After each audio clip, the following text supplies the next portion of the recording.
And she kind of just has this look like, I got pulled over yesterday and I'm not helping these guys.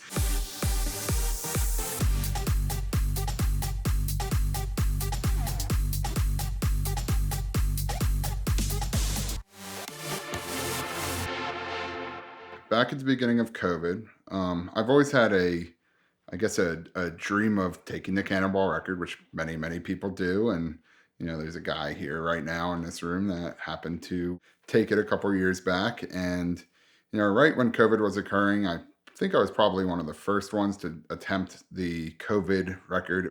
I decided I'm just going to do this whole thing completely cold turkey in my R8 that gets 8 miles to the gallon at best at speed, most of the time five. And I was like, I just want to see if I can take this record by just driving, crazy.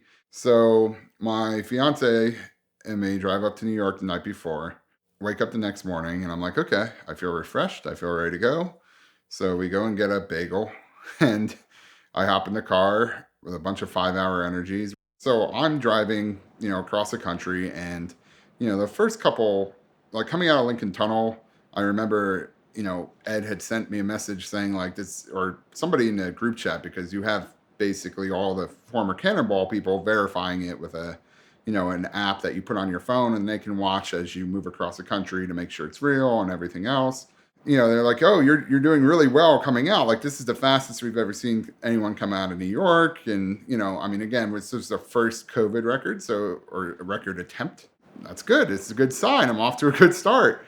I've never tried before. I did literally no preparation. I mean, the car was stock. My goal was to do it solo, break the record under 24 hours if possible, but really just breaking the record, and to just do it completely unprepped and nothing but Waze and just my radar detector, and just go. And I mean, my thought process was pretty simple and I followed through on it.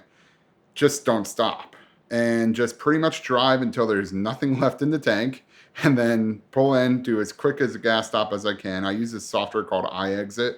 It's really convenient because it tells you like if the gas station's 1 mile off the exit or like a tenth of the mile off the exit. I spent most of the time listening to music or talking on the phone with random people, because when I'm driving, I just like to chat with people. So I'll just call people on the phone and waste an hour and a half of my time. And it makes the drive seem like it's nothing because you're always talking with somebody about literally anything. The other key to my, cannonballing is just the copious amounts of cigars that I just puff away on. I smoke at least 6 or 7 cigars a day. It's really hard to go to sleep when you smoke a cigar or have just finished a cigar. It's like impossible. Like the nicotine just is surging through you, and it's just like I can't sleep at all. So as I drive through Pennsylvania, it's 3 p.m., 4 p.m., onward across this trip, and I get to around 9 p.m. And I've passed by a few cops at this point, and my theory proved true. I would pass them at 150, 160 miles an hour, which was what was required to kind of take this record.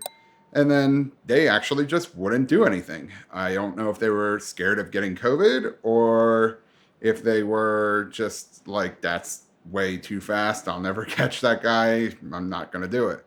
So it's getting a little bit later, 9 or 10 p.m., about halfway across the country. According to a certain Cannonball person, I was a little bit behind, but not horribly so. And I was told that the West Coast is where you start to slow down. But in my long cross country drives, that's where I tend to speed up. The thing with that record, too, that was difficult for me was the truckers, they were doing these like side by sides where they wouldn't move because they had pretty much suspended all the traffic laws for them, to keep the country moving and get everyone to mask. So they would just sit there in the left lane, cruise along, and you'd be stuck behind them. So I'm in Missouri, and I, pass by St. Louis, and things seem to be going fine. I'm, starting to get into darkness and the speed's starting to increase. I'm probably in the 160 to 170, and I'm realizing that around 164, 165, the gas mileage really starts to tumble on the R8 for some reason. And I'm probably about an hour outside in central Missouri, and I see a cop on an overpass. and I'm at about 160. I have 50 miles left on my tank, and I'm like, okay, I have to bring up the speed. Like this guy's chasing after me, right? Turns his lights on, comes down this overpass, roaring like he is coming, and I'm like, all right, here we go. I'm like, I'm probably gonna get arrested, but let's see how this goes because I got 50 miles, so I can pick. I have some exits to pick from to fuel up, and I want to get as much distance as I can. I'll be far enough to get gas, 5-10 minutes, get back in the car, and then bring them on an additional chase if they send cops out, and just keep going until I get to the next state, which is only like 150 miles away, which is, basically a tank of fuel in the R8. So I just keep accelerating and I bring it up to 180, 190. I notice that, okay, realistically now with the gas I'm burning through, I'm going to have 30 or 40 miles. As I'm cruising, I lose the cop in maybe a minute. Like you can't see him anymore, and I never saw him again. But then I pass a second cop that's sitting in the median who immediately rips out, starts chasing me. Lose him. Then I see a third cop. As I'm getting closer to the exit, I maybe have 10 miles left on my tank. I'm like, I have to go to this exit. I can't make it one more exit past. I text my fiance who's in the air. I'm like, I'm probably going to jail. Like, we'll see how this plays out. But I saw the last cop like 5 minutes ago or 4 minutes ago, and it's just a little too recent to feel comfortable. I have to get gas. There's no other way. And this is, the one problem with not having a fuel tank, but it's also kind of luck, right? Because your fuel tank could have been near empty too if you had, a fuel cell or something like that. So, part of Cannonball, I think at this point is somewhat luck. Like, did you get into a wild police chase or not? So I pull off the exit. And I made a decision. I'm like, you know what? I'm just going to pull into this gas station, put the car on the side of the gas station, walk inside, and just get a snack and give it 2 or 3 minutes to see if anyone shows up. So I'm very leisurely. I'm kind of picking pistachios or peanuts or whatever. Decide to go with the peanuts. I'm talking with the lady at the counter. She's like, where are you from? And I'm like, DC. I'm doing a little drive across the country. And she kind of had this look and she's like, well, they're a little crazy out here, the cops, right? And I look to my left and I see 3 cops around my car. And she kind of just has this look like, I got pulled over yesterday and I'm not helping these guys, right? And I'm like, more luck. So I'm like, well, there goes that. And I look around and I'm like, there's a Hampton Inn. I see like another gas station, some other stuff. So I've parked the car on the side. I walked in the side door of the gas station and I walk out the front door and I'm standing there eating my peanuts, looking at the cops to my left with 3 cops around the car. A kid's like taking a photo with the car, right? And I just go on my phone, call an Uber, go on a Hilton app, and reserve the Hampton Inn across the street, get a room, check into it through the app.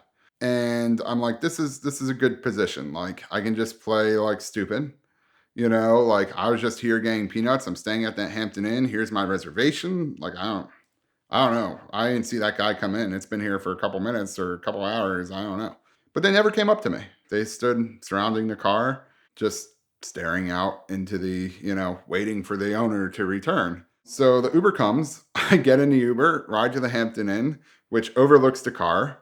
So I'm sitting in this random hotel in central Missouri at a Hampton Inn with no anything. Like it's just me. I have no bags, no nothing. And I'm like, okay, well, either they're going to tow the car or what are they going to do? We're in a better position than we were 3 minutes ago, but the Cannonball run record is not going to be happening today because at this point, we're 45 minutes or an hour into this escapade. At this point, it's just worth it to quit and see what I can do to salvage, the car and its situation and, if they're going to tow it. So I'm watching out my window and I watch a tow truck pull up to the car, right? This guy gets out of the tow truck. It's one of those like swingy arm ones on the back where it's not like a flatbed. And he's talking with the cops and he's shaking his head and shaking his head. And I can imagine the conversation goes something like, I don't want the liability for jacking this R8 up. I've, probably never seen one of these in that town before or wherever I was. It didn't seem like a particularly affluent area, but it was a college town. So I just get the sense that the tow truck driver was like, I don't want to end up with some $10,000 bumper bill to help these guys out. So he leaves, and the cops kind of stay there for a little bit while longer. And then one by one, they leave. Now the car's alone in the lot. And I'm like, I really don't think it's a good idea to go get back in this car. Like, I have 150 miles that way or 150 miles that way to get clear. They're still looking for a wrapped Lux Rally card, but I'm like, they're clearly waiting on me. I'm not going to mess with this. So I call my friend Jovian, who calls a friend of his in Missouri who happens to own a wedding, a wedding hall and has a bunch of trailers and other stuff on his property. So he asked me to do a shout out if I ever told this story. So I recommend Sunset Bluffs. It's a great wedding venue if you're looking to get married. And I mean, he's a great car guy who was really willing to go out of his way at 1 a.m. to empty out his trailer and drive out to me in central Missouri, which was about an hour and a half drive for him. Load the R8 in, and I was like, here's what I want you to tell him. Like, if anyone comes up to you, just say some LLC. And I gave him the name of the LLC, said to come pick this car up. They gave us the, we had a spare key or something, and you're just the truck driver and you don't know anything about anything. Right. And he's like, okay, I got this. So he pulls up, to the Hampton Inn. I give him the key. He loops around, goes to the gas station across the street, loads the car up, then goes and picks me back up. Right. So now I'm in this car. It's an enclosed trailer. I'm in his truck. Right.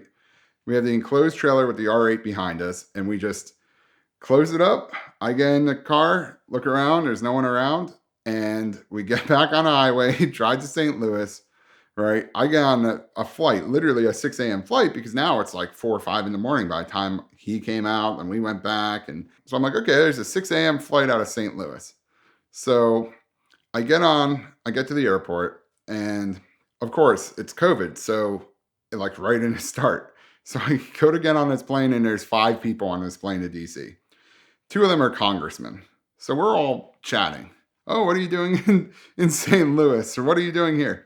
And I'm like, I was here attempting a cannonball run. And you know what? It was funny. The congressmen were like, that's amazing. And they're like, tell us more about what you were doing and how you ended up. They're like, well, you didn't make it clearly because you're only halfway here. I'm like, well, yeah, here's what happened. Tell them the whole story. They're like, that's crazy. It was a fun little flight home, a fun little night out. And it taught me that really I just need to make sure my average is at 160 and, which actually will put your average at 108 or 110 or whatever the current attempt to take the record is. But I was probably at 104 or 105, which at that time was pretty close to taking it. And I really wanted to take it solo, cold turkey, because I want to change their record a little bit in that I want to make sure everyone has to do it solo and stay up for the 24 hours or 27 hours just to make the bar a little bit higher for everybody. So I'll try again at some point.